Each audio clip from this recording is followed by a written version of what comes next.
Dark Souls is, as you probably know, a third-person hack-and-slash action RPG developed by the Japanese company From Software and published by Bandai Namco, and yet is so much more. Never has a game captured such beautiful and dark themes so wonderfully well, but they're definitely not the part of the experience most people will pay attention to. Dark Souls' surface-level gimmick, you might say, is its difficulty. The game is unforgiving, to say the least. It has earned a reputation for being a hard game, and that tends to be the draw for most new and old players. Beating such a grueling experience simply feels good. It's also a good point to harp on for marketing purposes, the prime example being the iconic "Prepare to Die" mantra. Heck, there was even a hot wing eating contest to advertise Dark Souls 3, as if a game that has such well-designed gameplay and difficulty could be reduced to eating hot wings, simply because it's hard to do. Marketing is all fine and dandy, even if it does dilute the community's expectations and outlook on how the game is meant to be experienced, and it probably contributed to the get-good crowd of people sitting atop their throne of smugness. But what I'm mostly interested in is the deeper meaning behind Dark Souls, and just what makes it so dang satisfying when you beat a boss. It's no secret at this point that Dark Souls has a unique way of handling its story, or as some may interpret it, lack thereof. By the time your character reaches the Land of Ancient Lords, most of the events of the story have already taken place, and it's up to you to pick up the pieces. The most interesting parts of the story take place in item descriptions, an entire encyclopedia's worth, to be exact. They detail the events of the past. Characters, world building, they have it all. Now, how your character knows all this stuff just from looking at an item, I have no idea. Your guess is as good as mine when it comes to that one. But either way, this is where the majority of the story takes place. Of course, there are also many NPCs to talk to, who occasionally give you tidbits about the world or the various lands from which they hail, but their inclusion into the world ultimately has little to do with the actual main plot, even as important as they may be. We'll talk more about them later, however. For now, let's take a look at the said main plot. Let's assume that a new player enters the game with no prior knowledge of the world or characters, and rarely, if ever, takes the time to read item descriptions or slow down to appreciate the details, but simply runs through the game mostly ignorant of the finer nuances, which is probably how most first playthroughs go. The player sees the flashy intro cinematic and is introduced to Gwyn, Nito, the Witch of Izalith, and Seath the Scaleless. But I'm guessing most people promptly forget about all of that right after they see their character has turned into a raisin. The player makes their way through the undead asylum and meets Oscar of Astora, who gives quite the exposition dump. They are told that, "Thou who art undead art chosen, and thine exodus from the undead asylum maketh pilgrimage to the land of ancient lords. When thou ringest the bell of awakening, the fate of the undead thou shalt know." Oscar gives the player a key and the Estus flask, and then dies. At this point, the player doesn't really know what any of this means, and so they continue forward and eventually kill the asylum demon, netting them access to the rest of the game. They ascend the steps and are told by the narrator that only in the ancient legends it is stated that one day an undead shall be chosen.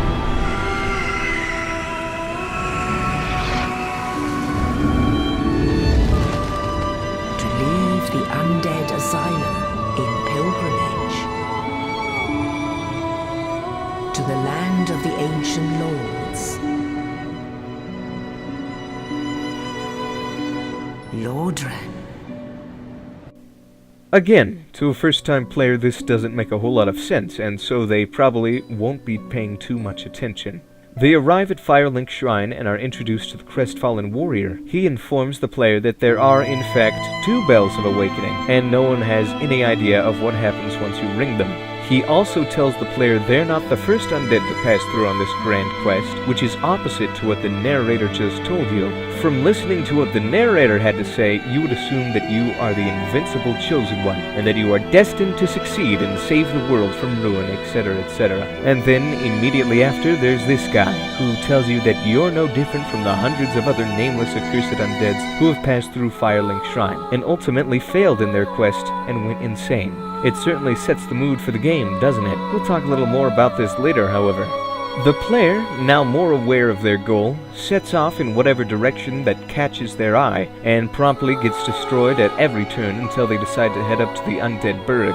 They fight their way past the Taurus demon and meet everyone's favorite husbando, Solaire. He informs the player about the summoning mechanic and tells us that the fabric of time itself has started to unravel. Such is the direness of this world's situation. The player then works their way up to the undead church and fights the gargoyles, which isn't so much a test of skill as it is of deep. As long as you upgraded your weapons at the smithy, you should be fine. Once the gargoyles are dealt with, the player once again ascends to the top of the tower and triumphantly rings the first bell of awakening. The player has several options at this point, but most will continue on their way to the second bell.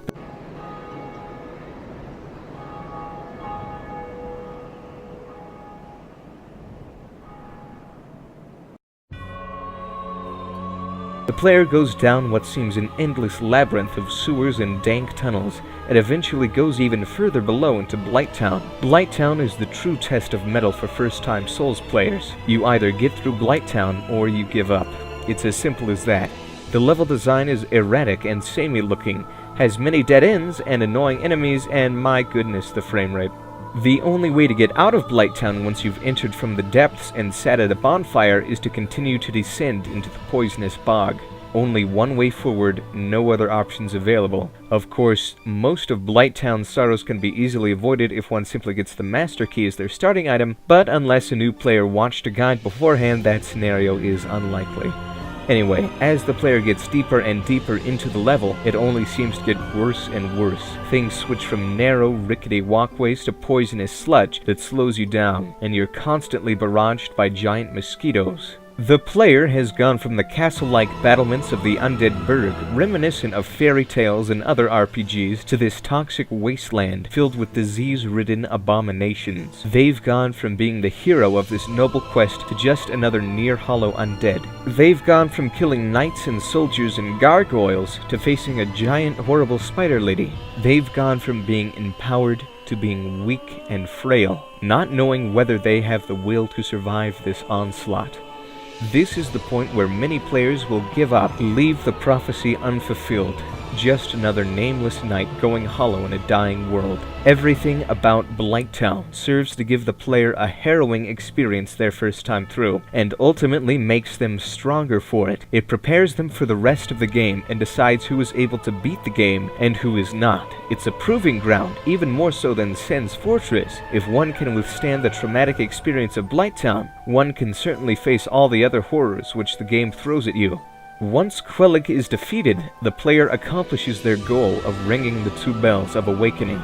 They have no idea what's in store for them. Up to this point, everything the player has been doing was bound to this solitary task: ring 2 bells. The only hint of what might happen next being the giant closed gates of Sen's Fortress looming ominously from Andre's bonfire. So, up to this point, the only real story, in the traditional sense, that has occurred thus far is the player has made a pilgrimage to the land of ancient lords to fulfill a mysterious prophecy, which requires them to ring 2 ancient bells of awakening, so that the fate of the undead they might know. And now, the fate of the undead they shall know.